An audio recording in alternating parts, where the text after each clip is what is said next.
अस्सलाम वालेकुम वरहमतुल्लाहि वबरकातुहू। आपके अपने यूट्यूब चैनल रूह उर्दू में आप सबका इस्तकबाल है।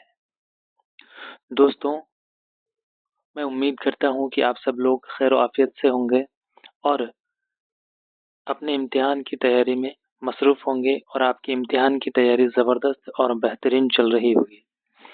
जैसा कि आप लोगों ने थंबनेल में देख ही लिया है, आज की हमारी क्लास का मौजू है नज़्म आवाज़े कौम।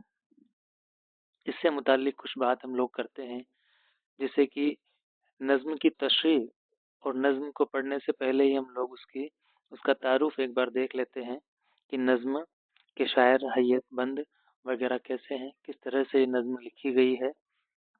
क्योंकि इम्तिहान में नज़्म से मुताल्लिक ज़्यादातर सवाल यहीं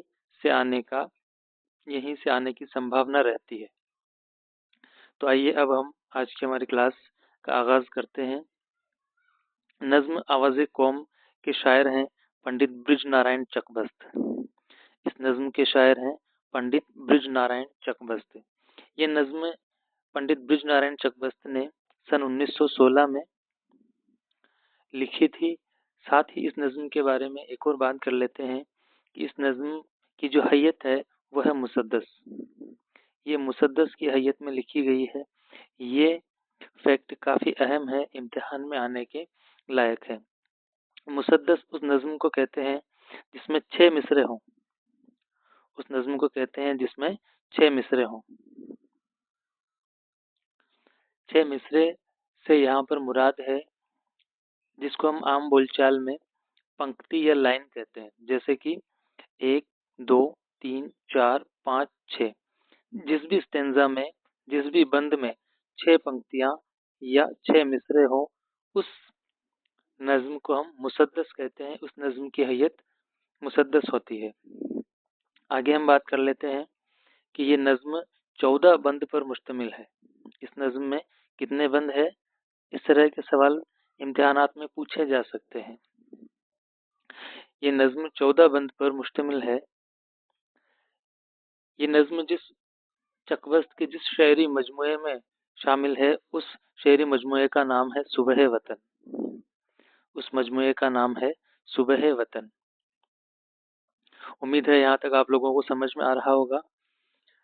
चकबस्त का शायरी मजमुआ सुबह वतन 1926 में मंजर आम पर आया था, जबकि नज़्म आवाज़े कौम 1916 में ही लिखी जा चुकी थी और किसी अखबार या रिसाला में छप करके शाये होकर के पब्लिक के सामने आ चुकी थी। आगे हम देख लेते हैं कि ये जो चकबस्त का शायरी मजमुआ है जिसका नाम है सुबह वतन, ये 4 हिस्सों पर मुश्तमिल है। इसके अलावा जो नज़्म आवाज़े कौम है वो इसके 4 हिस्सों में हिस्सा अव्वल में दर्ज है। हिस्सा अव्वल में तीसरे नंबर पर दर्ज है। मुझे उम्मीद है कि यहाँ तक आप लोगों को नज़्म का तारुफ समझ में आया होगा। अगर यहाँ पर आप लोगों को थोड़ी भी तकलीफ है या आप समझ नहीं पाए हैं तो आप एक बार इस क्लास को फिर से देखिए, एक बार 2 बार देखिए। यहाँ तक का ही ये जो मैटर जिसको हमने सर्कल में लिया है, ये कंटेंट, ये फैक्ट ही किसी भी नज़्म से मुतालिक यहीं से सवाल बनते हैं। आगे देख लेते हैं। एक बार मैं फिर से आप लोगों के सामने इस नज़्म का तारुफ करना चाहूँगा ताकि हमको इसकी अहमियत का पता चले और हमारे जहन में इस नज़्म से मुतालिक तमाम फैक्ट रिवाइज हो सकेंगे। तो ये जो नज़्म है जिसका नाम है नज़्म आवाज़े कौम, ये 1916 में चकबस्त के ज़रिए लिखी गई थी। यानी कि इसके शायर कौन हैं, तो पंडित ब्रिज नारायण चकबस्त इसके शायर हैं। इससे पहले वाली क्लास में हमने पंडित ब्रिज नारायण चकबस्त की सवानी हयात और उनके अदबी कारनामे देखे हैं। अगर आप लोगों ने अभी तक पंडित ब्रिज नारायण चकबस्त वाली क्लास को नहीं देखा है तो आप एक बार जाकर के चैनल पर इस क्लास को देख लीजिए, उसके बाद ही इस नज़्म को देखिएगा। आगे हमने देखा कि इस नज़्म की जो हैयत है वह है मुसद्दस। मुसद्दस कहते हैं कि जिसके ऐसी नज़्म जिसके हर बंद में 6 मिसरे हों। कितने मिसरे हों? 6 मिसरे हों। इसके बाद हमने देखा कि इस नज़्म में कुल 14 बंद हैं। ये नज़्म 14 बंद पर मुश्तमिल है, यानी कि 14 में के हर बंद में 6 मिसरे होंगे। फिर आगे हमने देखा कि इस नज़्म का जो शायरी मजमुआ है उसका नाम है सुबह वतन। उसका नाम है सुबह वतन। सुबह वतन 1926 में मंजर आम पर आया था। ये सवाल इम्तिहान से के लिहाज से बेहद इम्पोर्टेंट है, इसलिए हमको ख़ास तौर से इन तमाम ही फैक्ट को याद रखना है। मैं बार बार इसलिए ज़ोर दे रहा हूँ क्योंकि नज़्म से मुताल्लिक सवाल यहीं से आने हैं। सिर्फ एक ही सवाल ऐसा होगा जो नज़्म के अंदर से आएगा, उसमें भी नज़्म का मौजू या उसके मरकज़ी ख़याल से मुताल्लिक सवाल आने की संभावना कम है। नज़्म के अंदर से जो सवाल आना है वो सिर्फ ये है कि मिसरा मुकम्मल कीजिए, यानी आपको मिसरा अव्वल दे दिया जाएगा और मिसरा शानी को मुकम्मल करने का सवाल आपसे पूछा जाएगा। हालांकि इस तरह के सवाल ज़्यादातर गज़लों से मुताल्लिक आते हैं। आगे हम देखते हैं कि ये जो शायरी मजमुआ है सुबह वतन, ये 4 मिसरों पर, माफ़ कीजिए 4 हिस्सों पर मुश्तमिल है, यानी इसको 4 खानों में तकसीम किया गया है। इसमें भी ये जो नज़्म हम पढ़ रहे हैं आवाज़ कौम, जो कि 1916 में लिखी गई है, ये नज़्म आवाज़ कौम इस शायरी मजमुए सुबह वतन के जिसके 4 हिस्से हैं उसके हिस्सा अव्वल में तीसरे नंबर पर दर्ज है। शायरी मजमुए सुबह वतन जिसके 4 हिस्से हैं इसके हिस्सा अव्वल में तीसरे नंबर पर दर्ज है। जो नज़्म आज हम पढ़ेंगे, नज़्म आवाज़ कौम, ये शायरी मजमुए सुबह वतन जो कि 1926 में मंजर आम पर आया था, इसके 4 हिस्से हैं। इन 4 में से हिस्सा अव्वल में तीसरे नंबर पर दर्ज है। मुझे उम्मीद है कि यहाँ तक आप लोगों को नज़्म का तारुफ समझ में आया होगा और कुछ हद तक आपको ज़हन नशीन हुआ होगा। अब आगे हम लोग पढ़ने जा रहे हैं नज़्म आवाज़ कौम जो कि 1916 में लिखी गई है। यहाँ पर मैं आप लोगों से को बता देना चाहता हूँ कि इस नज़्म को पढ़ने से पहले हमको किन किन अहम बातों का ध्यान रखना है, ज़हन नशीन करना है। जो अहम बातें हम लोगों को ज़हन नशीन करनी है उसमें यह है कि जब भी हम किसी नज़्म या गज़ल को पढ़ रहे होते हैं या उसकी तशरीह कर रहे होते हैं, तो एक ख्याल हमको हमारे दिल में इस तरह से बैठा लेना चाहिए कि जो नज़्म में जो ज़ाहिरी मीनिंग या जो ज़ाहिरी लफ्ज़ लिखे गए हैं उनका मानी ज़ाहिरी न होकर के फ़लसफियाना होता है। अक्सर मामलों में ये देखा जाता है कि नज़्म में जो लफ्ज़ या जो मिसरे या जो शेर कहे गए हैं वो शेर उनका मानी ज़ाहिरी न होकर के फ़लसफियाना रुख इख्तियार करते हुए उसका मानी या उसकी मुराद हम लोगों को समझनी चाहिए। एक बात तो ये हुई। दूसरी बात यह है कि नज़्म आवाज़ कौम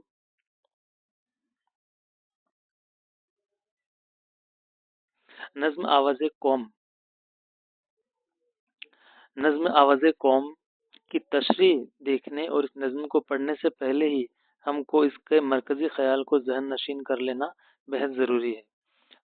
तो इस नज़्म का मरकज़ी ख़याल है एक तो हिंदुस्तान की आज़ादी,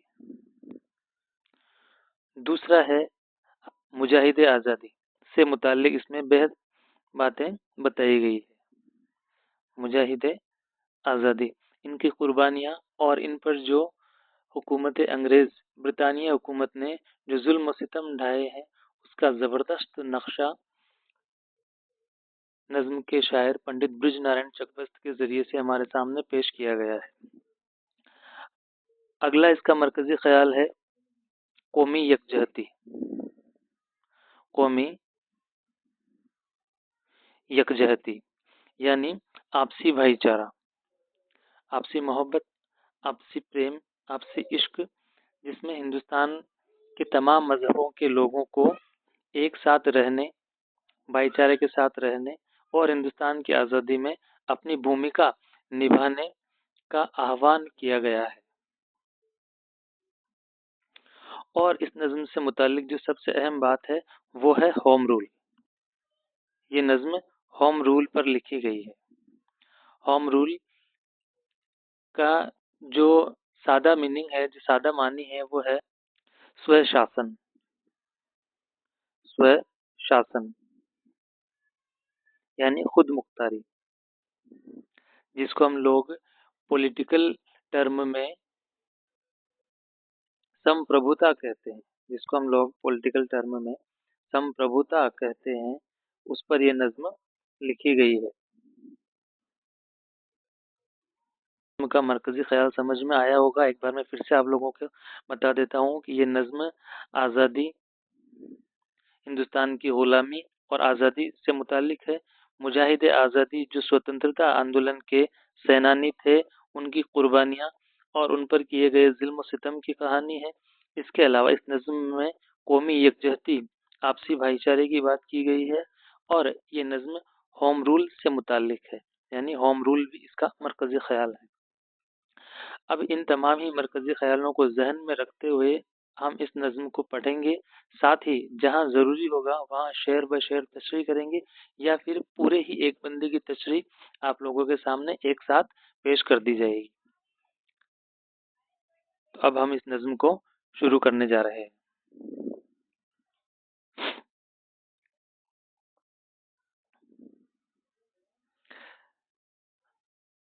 नज्म को शुरू करने से पहले आप लोग एक बार इसके मीनिंग भी अपने जहन में रख सकते हैं, जो कि मैंने साइड में इसी पेज पर लिखे हैं, ताकि जब इस पीडीएफ को मैं आप लोगों के लिए मुहैया करवाऊंगा तो आपको एक ही पेज में तमाम नज्म और उसके मुश्किल अल्फाज भी मिल जाएंगे। एक बार हम लोग इसके मुश्किल अल्फाज को देख लेते हैं, फिर उसके बाद नज्म, मैं एक बार नज्म पढ़ूंगा, जहाँ ज़रूरत होगी वहाँ शेर ब शेर तशरीह की जाएगी, वरना पूरे ही बंद की एक साथ तशरीह आप लोगों के सामने पेश की जाएगी। क्योंकि नज्म बेहद बड़ी है, तवील है, इसमें 14 बंद हैं, काफ़ी समय लगेगा। हालांकि इस नज्म की तशरीह से कोई सवाल नहीं आना है, फिर भी आप लोगों के लिए मैं इसकी तशरीह पेश करूंगा। तो पहला लफ्ज है अब्र दरियाबार। मुश्किल अल्फाज इस तरह से हैं आप लोगों के सामने। पहला जो लफ्ज है वो है अब्र दरियाबार। अब्र का सीधा सा मानी होता है बादल। अब्र दरियाबार से यहाँ मुराद है बारिश के बादल, जिनसे तेज बारिश होती है। फिर है बर्क। बर्क का मानी है बिजली। इसके बाद हम लोग देखेंगे ज़मीन और अर्श। ज़मीन से मुराद हम लोग समझते ही हैं। अर्श का मानी यहाँ पर है आसमान। शबाब कौम से मुराद है कौम का जोश। शबाब कौम से मुराद है कौम का जोश। इसके बाद है निगाह शौक, यानी मोहब्बत की नज़र, इश्क की नज़र। इन तमाम ज़ाहिरी मानी के अलावा जब हम तशरीह करेंगे तब इन मानी का इस्तेमाल करते हुए हमको फ़लसफ़ियाना रुख भी अपनाना होगा। निगाह शौक के बाद में है बेखुदी, जिसका सीधा मानी होता है मस्ती या जुनून। गाम गाम यानी कदम कदम। जबी साई से यहाँ पर मुराद है सजदा या सर झुकाना, अपना माथा टेकना। सौदाई यानी कि मतवाले, दीवाने, जुनूनी। उफुक से यहाँ पर मुराद है ज़मीन और आसमान की वो जगह जहाँ पर हमको ज़मीन और आसमान एक बिंदु पर मिलते हुए दिखाई देते हैं, उस बिंदु को उफक कहा जाता है। हिंदी में इसके लिए क्षितिज शब्द का इस्तेमाल, क्षितिज लफ्ज का इस्तेमाल किया जाता है। ज़मीन और आसमान का वो किनारा जहाँ पर ये दोनों मिलते हुए दिखाई देते हैं, उसके लिए जो लफ्ज काम में लिया गया है इस्लाह उर्दू में, वो है उफक। फिर है महर व वफा। इससे मुराद है मोहब्बत और वफादारी। जो आसान लफ्ज हैं उनके मानी यहाँ पर मैंने नहीं लिए हैं, क्योंकि फर्स्ट ग्रेड के स्टैंडर्ड के हिसाब से कुछ लफ्ज के मानी हम लोगों को आने ही चाहिए, और आप लोगों को एक उर्दू डिक्शनरी भी जरूर खरीद लेनी चाहिए। फिर यहाँ पर अगला लफ्ज है गुलचीन। गुलचीन से मुराद है बागवान या माली, या वो शख्स जो बाग से गुलों को चुनता है, फूलों को तोड़ के लाता है। अगला है मुर्ग खुश अलहाँ। मुर्ग खुश अलहाँ ये एक पक्षी यानी कि एक परिंदा होता है जिसकी आवाज़ बेहद सुरीली होती है, तो सुरीली आवाज़ वाला परिंदा। आगे देखेंगे असीर दाम। इसका मतलब है, इसका मानी है जंगल में चंगुल में फंसना, कैद में फंसना या चंगुल में फंस जाना। शरीर शाह से मुराद है बादशाह का सिंहासन या बादशाह का तख्त। ताजदार चमन से मुराद है मुल्क का लीडर। हालांकि यहाँ पर ताजदार चमन से मुराद हम लोगों को हमारा मुल्क हिंदुस्तान लेना होगा। आगे है कफस। कफस से मुराद है पिंजरा या कैद। पिंजरा या कैद। आशियाँ हम लोग जानते ही हैं, आशियाँ का मानी होता है घर, घोंसला या घरौंदा। अगला लफ्ज है बिक्स, जिससे मुराद है फूलों का खिलना। फूलों का या कलियों का खिल जाना को बिक्स कहा जाता है। आलमगीरी से मुराद है फैल जाना या बोलबाला हो जाना, इकबाल बुलंद हो जाना। तकसीर से मुराद है गुनाह, खता या सजा। गुनाह, खता या सजा। तकसीर से मुराद है गुनाह या खता।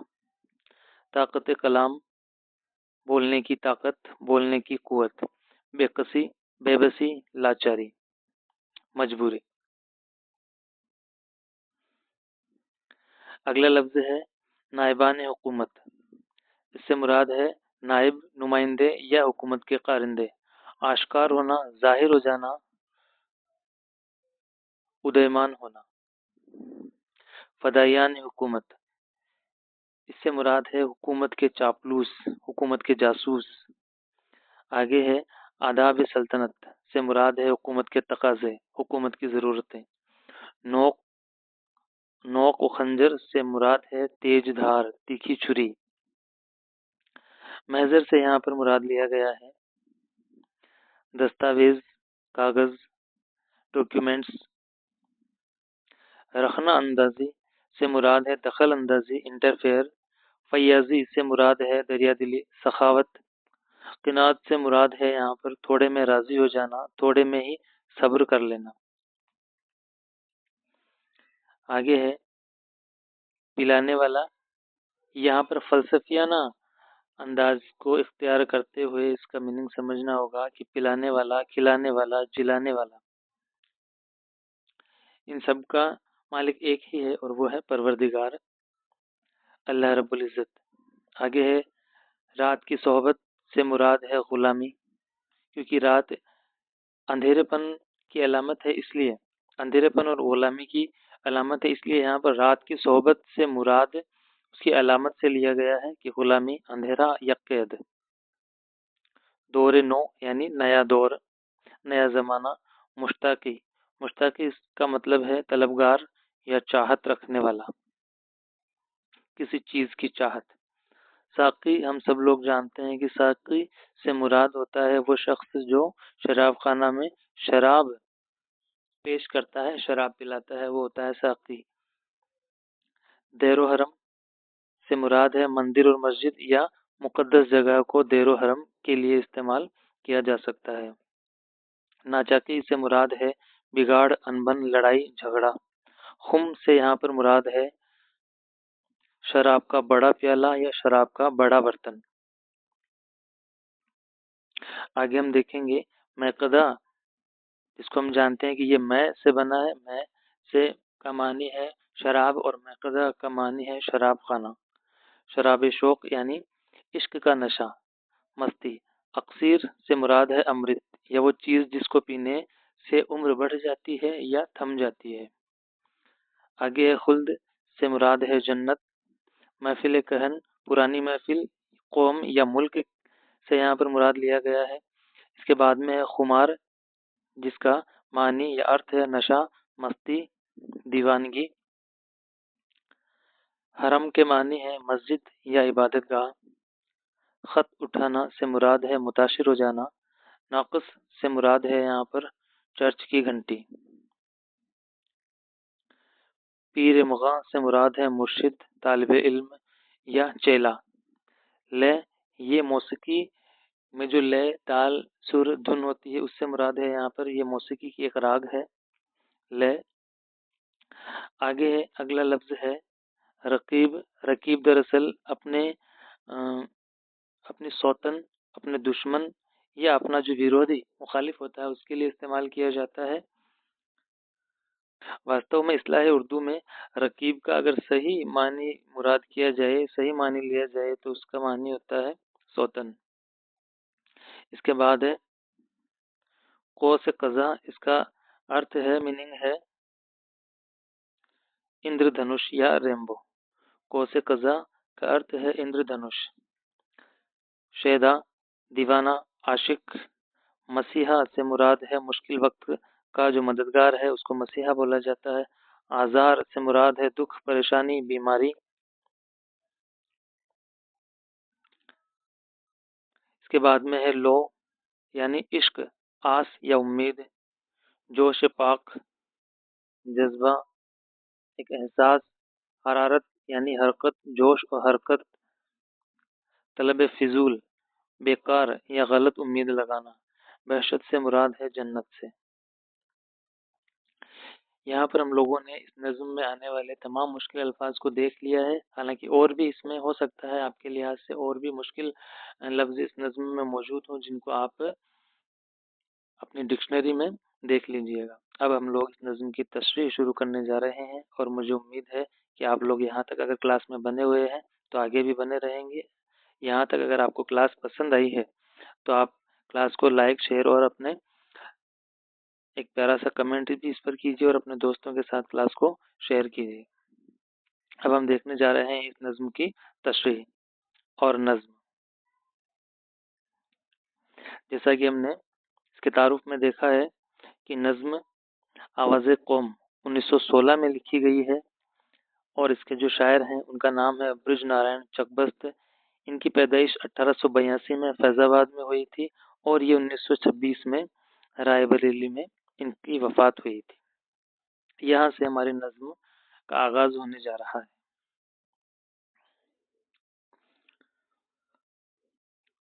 ये खाक हिंद से पैदा हैं जोश के आसार। ये खाक हिंद से पैदा हैं जोश के आसार।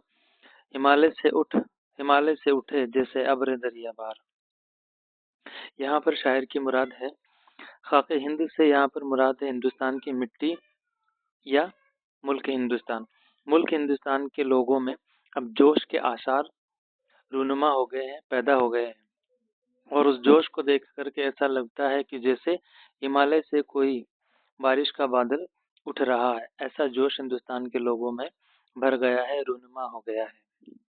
लहू रगों में दिखाता है बर्क की रफ्तार, और हिंदुस्तान के लोगों की रगों में जो लहू, जो खून दौड़ रहा है, उसकी रफ्तार ऐसी है जैसे बारिश में बिजली की कड़क होती है। उसी के मानंद लोगों में खून की रफ्तार इतनी तेज हो गई है, क्योंकि लोगों में क्या आ गया है, जोश के आसार रूनुमा हो गए हैं।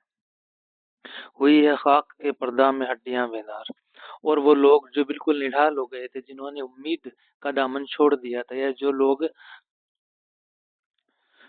गफलत की नींद सो गए हैं, उन लोगों में भी, उन लोगों की हड्डियां भी अब कैसी हो गई है, बेदार हो गई है। यहाँ पर हड्डियां बेदार से मुराद है जो लोग कब्र में सो चुके हैं, उन लोगों की हड्डियों में भी अब कड़कड़ाहट या हरकत सुनाई दे रही है। जमीन से अर्श तलक शोर होम रूल का है। जमीन और अर्श, यहाँ पर ये दोनों लफ्ज मुतजाद हैं। जमीन से अर्श तलक शोर होम रूल का है। जैसा कि हम लोगों ने इसका मरकजी ख्याल के कुछ पॉइंट देखे थे, उसमें जाहिर किया गया था कि यहाँ पर हम लोग बात करेंगे आज़ादी, मुजाहिदे आज़ादी, और होम रूल, कौमी यकजहती, आपसी भाईचारा। तो जमीन से अर्श तलक शोर होम रूल का है। शबाब कौम का है, जोर होम रूल का है। जमीन से अर्श तलक किसका शोर हो गया है, होम रूल का हो गया है। हम लोगों ने मॉडर्न हिस्ट्री में होम रूल आंदोलन जरूर पढ़ा होगा, जो कि 1916 में श्रीमती एनी बिसेंट और बाल गंगाधर तिलक के जरिए अलग अलग इलाकों में शुरू किया गया था, और बाद में ये दोनों एक ही एक ही तौर पर संयुक्त रूप से इन लोगों ने होम रूल आंदोलन को चलाया था। शुरुआत में इन दोनों ने अलग अलग चलाया था, बाद में संयुक्त रूप से इस आंदोलन को चलाया गया था, और हिंदुस्तान के काफी बड़े लीडर इस होम रूल आंदोलन से जुड़ गए थे। मॉडर्न हिस्ट्री का टॉपिक है, आप लोग एक बार इसको जरूर देख लीजिएगा। तो जमीन से अर्श तलक, हिंदुस्तान में किसका जोर शोर और आवाज गूंज रही है, तो होम रूल की आवाज गूंज रही है। शबाब कौम का है, शबाब कौम यानी हिंदुस्तान में रहने वाले लोगों में जोश बर्पा हो गया है, और یہ جو جوش ہے وہ کس کا ہے؟ یہ سارا زور کس کی وجہ سے ہے؟ تو ہوم رول کی وجہ سے ہے۔ پہلا بند یہاں پر مکمل ہوا ہے، اب ہم دوسرے بند کی جانب بڑھ رہے ہیں۔ اگلا بند اس طرح سے ہے، نگاہ شوق ہے اس رنگ کی تماشائی، نگاہ شوق ہے اس رنگ کی تماشائی، ہے جس سے شیخ و برہمن پہ بے خودی چھائی۔ نگاہ شوق ہے اس رنگ، یہاں پر اس نگاہ شوق سے مراد ہے وطن سے محبت کا رنگ۔ اب ہندوستان کے ہر افراد کی نظروں میں ہندوستان سے محبت، ملک سے محبت کا رنگ رونما ہو گیا ہے، اور یہاں کے ہر مذہب کے ماننے والے لوگ، چاہے وہ مسلم ہو چاہے وہ ہندو مذہب کے ہوں، یہاں پر تمام مذہب کے لوگوں کو ایک کر کے ملک سے محبت کی بات کی گئی ہے۔ یہ گام گام کرتے ہیں، یہ گام گام کرتے ہوئے جبھی سائیں چلے ہیں بہر زیارت وفا کے سودائی۔ جبھی سائی سے مراد ہے سجدہ کرنا، ماتھا ٹیکنا۔ یہاں پر فلسفیانہ مراد یہ ہے کہ وطن سے محبت، وطن کی مٹی سے، اپنے ملک سے محبت۔ تو یہ وہ عاشق اور وہ دیوانے ہو گئے ہیں یہاں کے لوگ، اپنی آزادی کے لیے، وطن کو آزاد کرانے کے لیے، وطن کی محبت میں ایسی دیوانگی ان پر طاری ہوئی ہے کہ وہ جگہ جگہ سجدہ اور نت مستک ہوتے ہوئے، جنبی سائیں کرتے ہوئے چل رہے ہیں، چلتے ہیں بہر زیارت وفا کے سودائی، اپنے وطن کے لیے اپنے دلوں میں، اپنے من میں، اپنے قلب میں وفا کا جذبہ لیے ہوئے آگے بڑھ رہے ہیں وطن کو آزاد کرانے کے لیے۔ یہ نظم اس دور میں لکھی گئی تھی جب ہمارا ملک ہندوستان برطانیہ حکومت کی غلامی میں قید تھا، اس لیے لوگوں میں جوش بھرنے کے لیے، لوگوں کو جاگرک کرنے کے لیے، لوگوں کے دل و قلب میں دیش پریم، ملک پرستی، دیش بھکتی کا جذبہ پیدا کرنے کے لیے اس نظم کو قلم بند کیا گیا تھا۔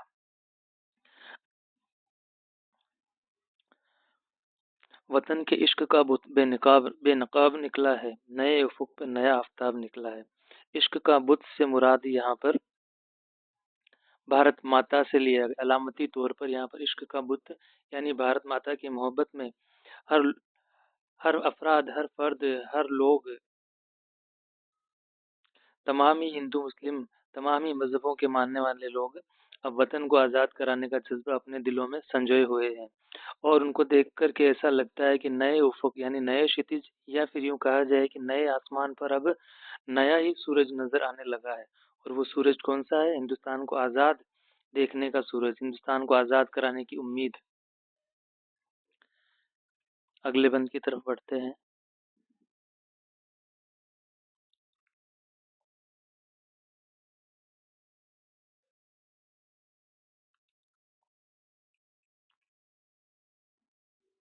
یہ آرزو ہے کہ مہر وفا سے کام رہے، وطن کے باغ میں اپنا ہی انتظام رہے۔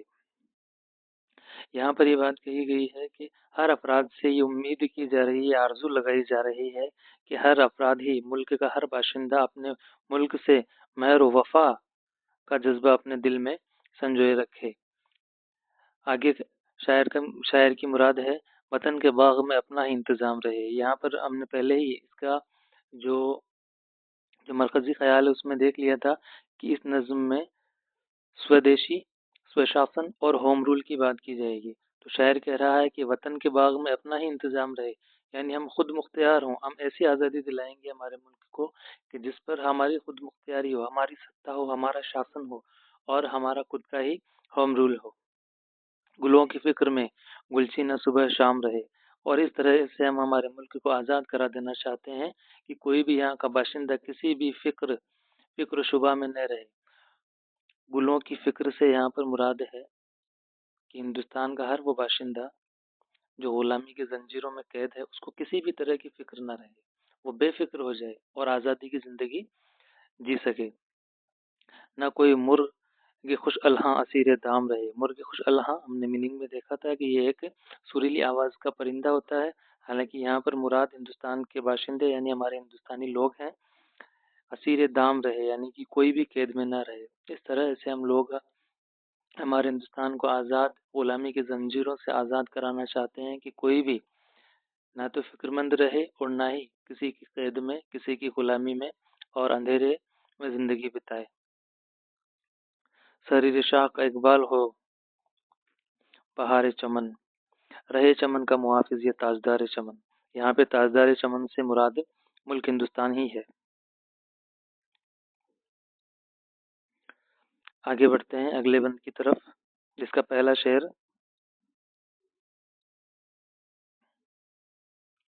ہے آج کل کی ہوا میں وفا کی بربادی، ہے آج کل کی ہوا میں وفا کی بربادی، سنے جو کوئی تو ستارہ چمن ہے فریادی، سنے جو کوئی تو ستارہ چمن ہے فریادی۔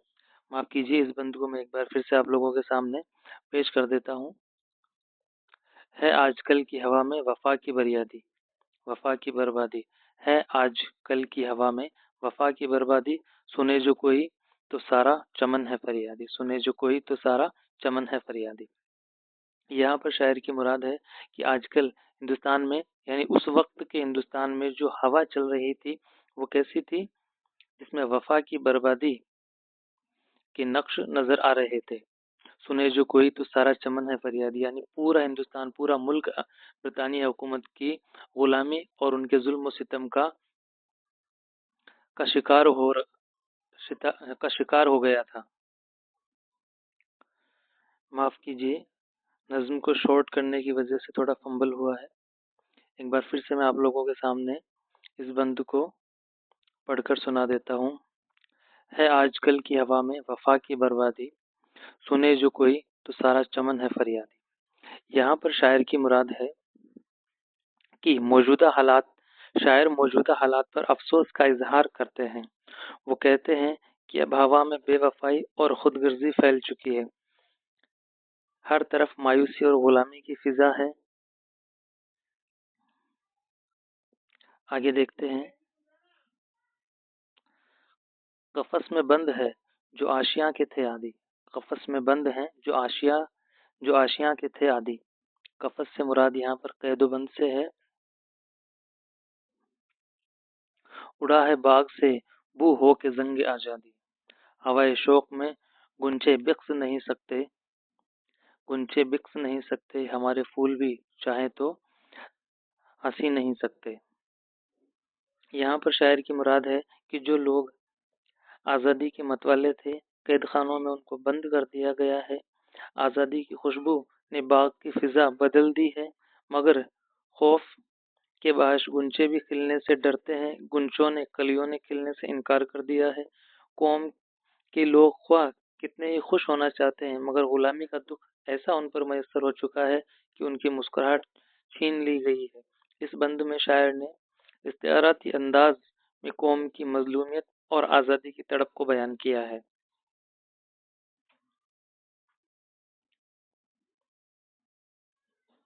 اگلے بند میں شاعر کہتے ہیں کہ جو آج کل ہے محبت وطن کی عالمگیر، جو آج کل ہے محبت وطن کی عالمگیر، یہی گناہ ہے، یہی جرم ہے، یہی تقصیر۔ یہاں پر شاعر کی مراد ہے کہ آج کل جو لوگوں میں وطن کی محبت کا جنون دیکھا جا رہا ہے، ان کے دلوں میں جو دیش بھکتی کی بھاونا امڑ رہی ہے، جو دیش بھکتی کی بھاونا چاروں طرف پھیل گئی ہے، اس کی وجہ سے یہی دیش بھکتی کی بھاونا ان کا گناہ ہے، یہی ان کا جرم ہے اور یہی ان کی تقصیر ہے۔ اسی کی وجہ سے ان کو سزائیں یا ان پر ظلم و ستم کیے جا رہے ہیں۔ زباں ہے بند، قلم کو پہنائی ہے زنجیر، تمام زبانوں کو بند کر دیا گیا ہے۔ جو اپنے حق کی آواز، اپنے آزادی کی آواز کے لیے اٹھ رہی تھی، ان کو بند کر دیا گیا ہے یا ان پر ظلم و ستم کر کے ان کو دبا دیا گیا ہے۔ قلم کو پہنائی ہے زنجیر، اور قلمکاروں کی قلم کو بھی زنجیر پہنا دی گئی ہے۔ ہم لوگوں نے جب پریم چند کی سوانح حیات دیکھی تھی، اس وقت ہم نے دیکھا تھا کہ ان کا ایک مجموعہ تھا جس کا نام تھا سوز وطن، اور جو 1908 میں منظر عام پر آیا تھا، جس کو انگریزی حکومت نے ضبط کر لیا تھا۔ اس میں 5 افسانے تھے۔ انگریزی حکومت نے اس مجموعے کو اس وجہ سے ضبط کیا تھا کیونکہ اس میں آزادی کی قلمکاری، لوگوں میں آزادی کی بھاونا، آزادی کا جذبہ لوگوں کے دلوں میں جگانے کا کام کیا گیا تھا۔ اس وجہ سے اس پریم چند کے اس افسانوی مجموعہ سوز وطن جو 1908 میں لکھا گیا تھا، اس کو انگریزوں نے ضبط کیا گیا تھا۔ وہی بات یہاں پر لکھی گئی ہے شاعر کے ذریعے سے کہ زباں ہے بند، قلم کو پہنائی ہے زنجیر، بیان درد کی باقی نہیں کوئی تدبیر، کہ اب ہندوستان کا باشندہ، ہندوستان کے لوگ جو ظلم اور ستم کا شکار ہو رہے ہیں، وہ اپنی فریاد لے کر کے کہاں جائیں؟ ان کو کوئی تدبیر نظر نہیں آتی ہے دل میں درد مگر طاقت کلام نہیں، کہ دل میں درد تو ہے لیکن اس درد کو کیسے بیان کیا جائے؟ اظہار درد، اظہار بیان کیسے کیا جائے؟ اس بات کی طاقت، اس بات کی قوت لوگوں میں نہیں ہے، کیونکہ ان کی زبانوں کو بند کر دیا گیا ہے، قلمکاروں کی قلم کو پابند کر دیا گیا ہے، لگے ہیں زخم تڑپنے کا انتظام نہیں، یعنی کئی سارے زخم ان پر ظلم و ستم کیے جا رہے ہیں، لیکن وہ اپنی فریاد کیسے سنائے اس کی کوئی تدبیر ان کو سمجھ میں نہیں آ رہی ہے۔ تو اس کا سولوشن کیا ہو سکتا ہے؟ شاعر کے مطابق اس کا سولوشن ہے ہوم رول۔ اگلا بند دیکھ لیتے ہیں۔ جو اپنے حال پہ یہ بے قصی برستی ہے، جو اپنے حال پہ یہ بے قصی برستی ہے، یہ نائبان حکومت کی خود پرستی ہے۔ اس شعر میں شاعر کی مراد ہے کہ انگریز حکام جو خود غرضی میں مبتلا ہو گئے ہیں، ان پر طنز کیا گیا ہے۔ شاعر کہتے ہیں کہ قوم کی یہ کمزوری اور غلامی دراصل برطانوی نمائندوں کی خود پرستی کا نتیجہ ہے۔ جو لوگ حکومت کے باغڈور سنبھالے ہوئے ہیں، وہ صرف اپنے مفاد، اپنے فائدے کے لیے کام کر رہے ہیں، ان کو وطن کی آزادی سے کوئی مطلب نہیں ہے۔ یہاں سے دور جو برطانیہ کی بستی ہے، یہاں سے دور جو برطانیہ کی بستی ہے، وہاں سنا ہے محبت کی جنس سستی ہے۔ اس شعر سے شاعر کی مراد ہے، یہاں پر شاعر طنزیہ طور پر کہتا ہے کہ برطانیہ سرزمین پر محبت اور انسانیت کی قدر نہیں ہے، وہاں جذبات کی کوئی قیمت نہیں ہے، وہاں پر صرف پیسہ اور جنس ہی لوگوں کی مطلب کی چیز ہے۔ جو اس پہ حال وطن آشکار ہو جائے، جو اس پہ حال وطن آشکار ہو جائے، یہ دیکھتے رہے بیڑا یہ پار ہو جائے۔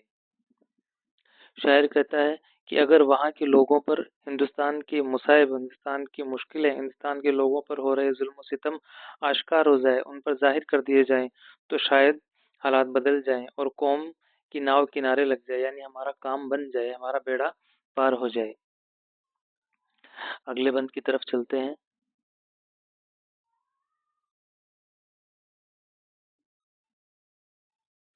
فدائیاں نے حکومت نے ہم کو رنج دیے، فدائیان حکومت نے ہم کو رنج دیے، مگر جو فرض وفا تھے اداوا ہم نے کیے۔ اس شعر سے شاعر کی مراد ہے،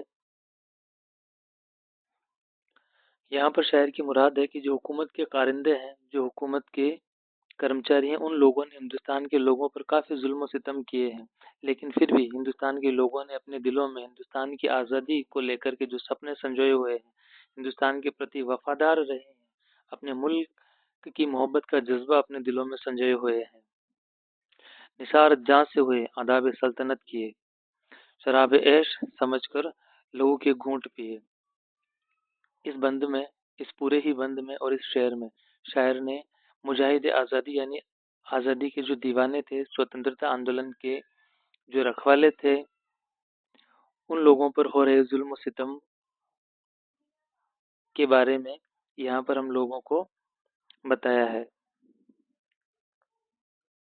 ڈگے نہ پاؤں محبت کے نوک خنجر، لہو کی مہر ہے اپنی وفا کے منظر۔ شاعر کہتا ہے کہ کتنے بھی ظلم و ستم کرنے کے بعد بھی مجاہد آزادی جو آزادی کے دیوانے ہیں، ان کے پاؤں بالکل بھی نہ ڈگے ہیں، اور انہوں نے اپنے لہو، اپنے دلوں میں وفا، ملک سے محبت کی وفا کو ابھی بھی سنجوئے ہوئے ہیں۔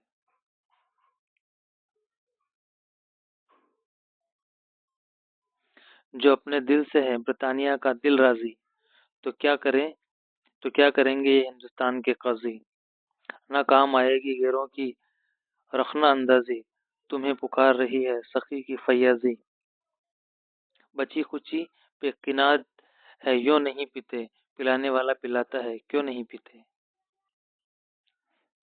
اس بند میں شاعر قوم اور ہندوستانی لوگوں کو صبر اور امید کا پیغام دیتے ہیں۔ وہ کہتے ہیں کہ اگر دل خالص ہو اور نیت درست ہو تو بڑی سے بڑی طاقتیں بھی آپ کا کچھ نہیں بگاڑ سکتی۔ اگر آپ نے اپنے دل میں، اپنے من میں یہ ارادہ کر لیا ہے کہ ہندوستان کو آزادی ہر حالت پر، ہر قیمت پر، چاہے کوئی بھی قیمت اور کوئی بھی قربانی چکانی پڑے، اگر ہم نے ہمارے دل میں ہندوستان کو آزاد کرانے کا ارادہ کر لیا ہے تو کوئی بھی طاقت ہم کو روک نہیں سکتی۔ خدا کی فیاضی ہر جگہ موجود ہے، لیکن قوم کو اپنے حصے کی قربانی دینی ہوگی۔ یعنی خدا اور بھگوان اللہ تعالیٰ اسی وقت مدد کرتے ہیں جب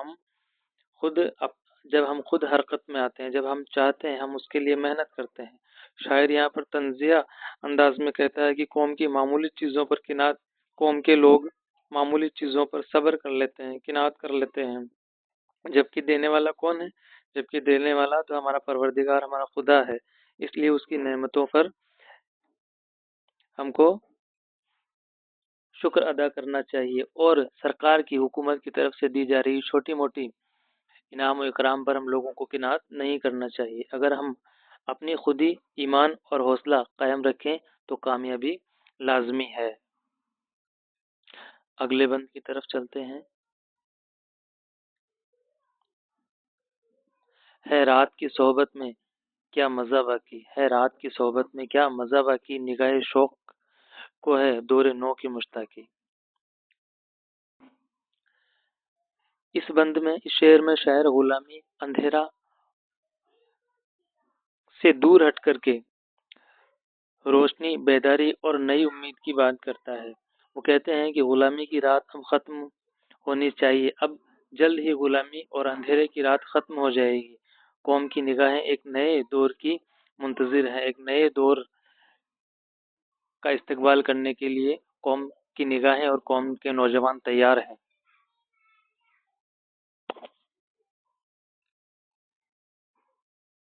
نئی شراب، نیا دور اور نیا ساقی، مٹے سرور میں دیر و حرم میں ناچا کی، یہی کسی کا حرم ہو، کسی کا دیر ہے، یہ میکدہ رہے، آباد خم کی خیر رہے۔ یہاں پر شاعر کہہ رہے ہیں کہ جب قوم بیدار ہوگی تو مذہبی اختلافات مٹ جائیں گے، یعنی ہندو اور مسلمان ایک ہو جائیں گے، قومی یکجہتی ہندوستان میں پھیل جائے گی اور مندر و مسجد کی تقسیم باقی نہیں رہے گی۔ لوگ مذہب کے نام پر ایک دوسرے سے لڑائی جھگڑا نہیں کریں گے، اور شاعر یہ دعا بھی کرتا ہے کہ ہندوستان کے باشندے بیدار ہو جائیں اور اس کے جوش اور ولولوں کا خم کبھی خالی نہ رہے۔ اگلا بند دیکھ لیتے ہیں کہ شراب شوق دوا ہے اس انجمن کے لیے، شراب شوق دوا ہے اس انجمن کے لیے، سرور اس کا ہے اکثر روح وطن کے لیے۔ شراب شوق سے مراد یہاں پر مستی سے ہے، جنون سے ہے، کہ یہاں کے لوگوں میں جو جوش بھر گیا ہے، جو مستی بھر گئی ہے، وہ دوا ہے اس انجمن کے لیے، یعنی اس ملک کے لیے کیا ہے؟ لوگوں کے دلوں میں بھرا ہوا جوش اس انجمن یعنی اس ملک کے لیے ایک دوا کا کام کرے گا۔ سرور اس کا ہے اکثر روح وطن کے لیے، اکثر سے یہاں پر مراد ہے امرت، یعنی وہ چیز یا وہ دوا جس کے پینے سے عمر بڑھ جائے، تن میں تندرستی مل جائے، بیماری سے نجات مل جائے، تو وہ دوا کون سی ہے؟ شراب شوق، یعنی مستی، جنون، جوش کا جذبہ ہندوستان کے لوگوں کے لیے وہ دوا کا کام کرے گی۔ کھچی ہے خلد میں اس محفل کہن کے لیے، فلک سے اتری ہے یہ شیخ و برہمن کے لیے، رہے گا دور زمانہ میں یادگار اس کا، یہ ہوم رول کا سودہ خمار ہے اس کا۔ شاعر کہتا ہے کہ یہ جذبہ آسمان سے اترا ہے اور تمام مذہب کے ماننے والے لوگوں کے لیے ہے۔ یہ جوش آزادی ایک ایسا خمار، ایک ایسا جنون ہے جو ان کے دلوں میں ہمیشہ باقی رہنے والا ہے۔ شاعر کے نزدیک ہوم رول محض ایک سیاسی نعرہ نہیں ہے، بلکہ ایک روحانی تحریک ہے جو قوم کے مردہ جسم میں جان ڈالتی ہے، قوم کو بیدار کرتی ہے۔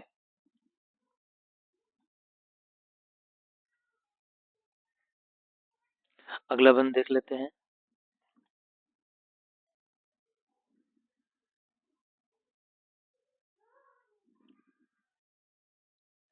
اسی کے مست کہیں ہے حرم پہ چھائے ہوئے، اذاں کے نعرہ دلکش سے خط اٹھائے ہوئے، کہیں ہے نغمہ ناقوس دل لبھائے ہوئے، इसी फिजा में ये सब राग हैं समाये हुए।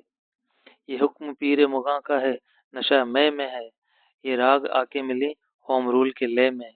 ये राग आके मिली होम रूल के लय में है।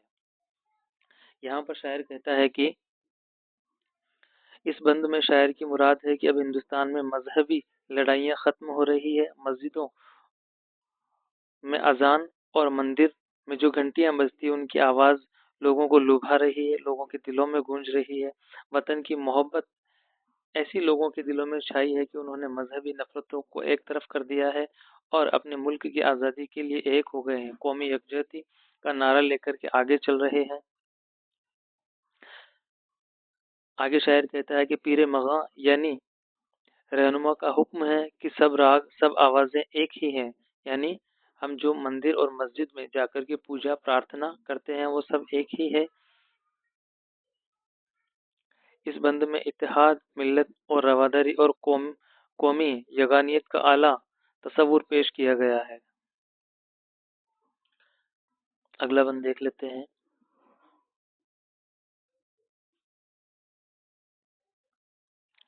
रकीब यानी कि दुश्मन या सौतन। रकीब कहते हैं रंग वतन नहीं यकसा, बना है को से कजा खाके हिंद का दामा। जिधर निगाह उठे इस तरफ नया है समा, ना एक रंग तबीयत ना एक जंग जवां। जो होम रूल पे ये चश्म शौक शैदा हो, तमाम रंग में एक रंग नूर पैदा हो। शायर कहता है कि कुछ लोगों को ये बात हजम नहीं हो रही है। उनको एतराज़ है कि होम रूल की वजह से मुख्तलिफ कौमों और ज़बानों और मज़हबों के मानने वाले लोग कैसे एक हो सकते हैं। लेकिन चकबस्त इस बात का यानी कि शायर इस बात का जवाब दे रहे हैं कि जैसे कोसे कज़ा में मुख्तलिफ रंग मिलकर खूबसूरती पैदा करते हैं, वैसे ही हिंदुस्तान के रंगारंग लोग, हिंदुस्तान के मुख्तलिफ तहजीब के लोग एक साथ चल करके कौमी यकजहती की मिसाल बने हुए हैं। मकसद ये है कि किसी भी हालत में आज़ादी मिल जाए। तमाम लोग, तमाम रंगों के, तमाम मजहबों और बोली के लोग एक साथ आ गए हैं। इस बंद में शायर ने कसरत में वहदत और कौमी इत्तेहाद की अहमियत पर जोर दिया है। अगले बंद की तरफ चलते हैं।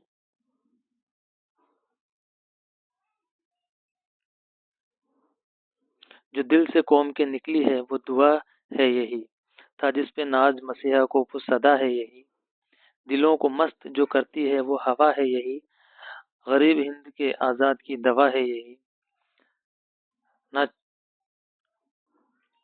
ना चैन आएगा, यहाँ पर आएगा है, ना चैन आएगा बेहोम रूल पाए हुए, फकीर कौम के बेटे हैं लो लगाए हुए। शायर कहता है कि आज़ादी की जो ख्वाहिश है वो हिंदुस्तान के बाशिंदों के दिलों में इस कदर छाई हुई है कि वो हर कीमत पर अब आज़ादी को अपना लेना चाहते हैं और ब्रिटानिया हुकूमत को यहाँ से उखाड़ फेंकना चाहते हैं। ये वो सदा है जिस पर निजात भी नाज करे। ये दुआ कौम के दुखों का इलाज है।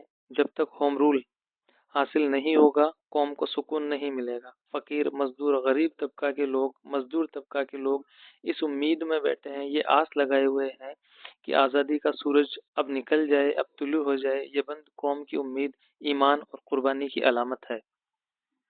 अगले बंद की तरफ चलते हैं।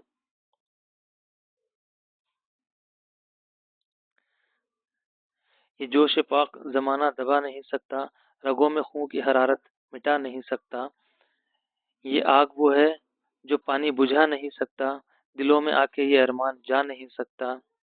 तलब फिजूल है कांटे की, तलब फिजूल है कांटे की, तलब फिजूल है कांटे की, फूल के बदले न लें बहशत भी हम होम रूल के बदले। यहाँ शायर कह रहा है कि हम होम रूल के बदले यानी स्व शासन के अलावा किसी और बात पर मुतमईन हो ही नहीं सकते। हमको हर हालत में चाहे कितनी भी कुर्बानी देनी पड़े, चाहे कितने भी जुल्म सितम सहने पड़े, लेकिन हम होम रूल को यानी स्व शासन को, संप्रभुता को, खुद मुख्तारी को लेकर ही रहेंगे। चाहे इसके लिए हमको लड़ना मिटना कटना पड़े, कितनी भी कुर्बानियां देनी पड़े, अपनी जान देनी पड़े। شاعر کہتا ہے کہ آزادی کی تحریک کے ناقابل شکست جذبے کو بیان کرتا ہے۔ وہ کہتا ہے کہ قوم کے دل میں جو آزادی کا جوش ہے وہ اس طرح سے چھا گیا ہے کہ اب یہ آگ کسی کے بجھائے بجھ نہیں سکتی، یہ پیاس کسی پانی سے، کسی شربت کے پلائے مٹ نہیں سکتی۔ قوم آزادی کے بدلے کسی اور لالچ میں آ ہی نہیں سکتی۔ حتیٰ کہ شاعر اتنی بڑی بات کہہ دیتا ہے کہ اگر ہم کو ہوم رول کے بدلے جنت بھی دے دی جائے تو ہم کو وہ بھی قبول نہیں ہے۔ یہ نظم قوم کو بیدار، استقلال اور قربانی کا پیغام دیتی ہے۔ بہت ہی خوبصورت انداز میں برج نارائن چکبست نے اس نظم کو قلم بند کیا ہے۔ امید ہے کہ آپ لوگوں کو یہ کلاس اور ویڈیو پسند آئے گا۔ اس کلاس کو آپ لوگ لائک کیجئے، شیئر کیجئے، اور اگر آپ پہلی بار چینل پر آئے ہیں تو چینل کو سبسکرائب کیجئے۔